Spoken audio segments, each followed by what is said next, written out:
To provide more insight on what this election could mean is Remi Piet. He's a senior director at America's Market Intelligence, a consulting firm focused on Latin America.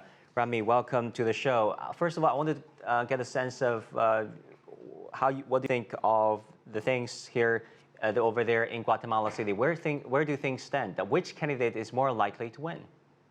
Well, it's very complicated to see what the outcome will be. I mean, Sandra Torres was clear leader in the first round of the election, but there is some kind of an anti-Torres with the other candidates trying to back Alejandro Yamatei. So at the end of the day, it's going to be a very close race. What's interesting in terms of this race is that if you look at it from the perspective of different economic policies or of position held by the two candidates, they're very different one from another. Sandra Torres is a center-left candidate that has been running on the social platform, much like a former husband that used to be President Colon used to implement when he was president of Guatemala. On the other side, you have a very strong right-wing candidate, Alejandro Yamatei, that has been running against for issues of liberalization of the labor market, trying to attract more foreign investment. So in terms of the political platform and economic policies, they couldn't be further apart.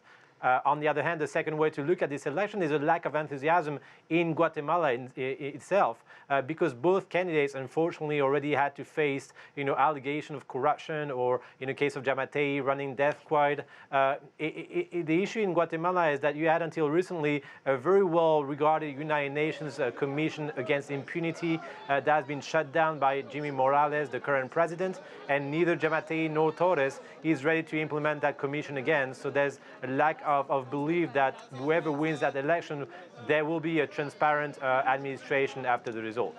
So Remi, we just heard from our correspondent Frank Contreras in Guatemala City that neither candidate really talked much about the issue of immigration.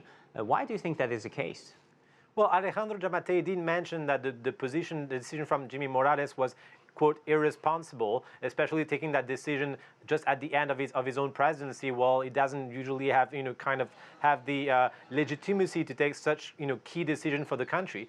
There's an overall belief in Guatemala that this is not in the best interest of the country, but obviously the decision from Jimmy Morales was made under the threat of strong sanctions and strong economic, retaliation from the U.S. and the Trump administration. The export to the U.S. is very important, a level of 7 to 8% of the GDP in Guatemala. The level of remittances at 12 to 15% back to the Guatemalan economy. And so this is a very, very touchy topic in which neither candidate wants to be on record clearly putting a position that would either, hold their hands when they're going to be hands tied when they're going to be facing the Trump administration once elected.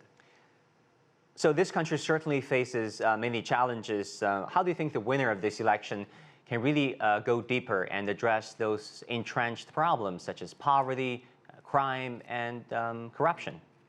I mean, in the case of poverty and crime, as I said, Sandra Torres, he wants to move forward with a social platform, left-wing traditional policies.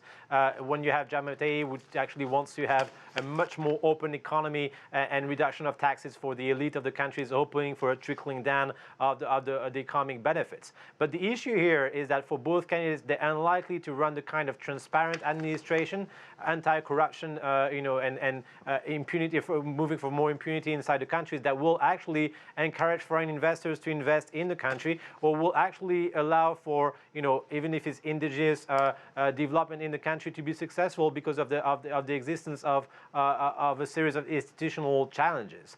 In terms of how they will develop, the series of policies in terms of against insecurity, against criminal gangs, both of them used to have a position that is very strong against those gangs. Whether they will be able to implement it is still to be seen. But obviously, seeing Guatemala as a safe haven for migrants is a nonsense here. It's not a country that will be able to process immigration from Central America and just alleviate the responsibility of the United States and the Trump administration here. Remi Piet, Senior Director at America's Market Intelligence, thank you so much for breaking it down for us. My pleasure, Wang.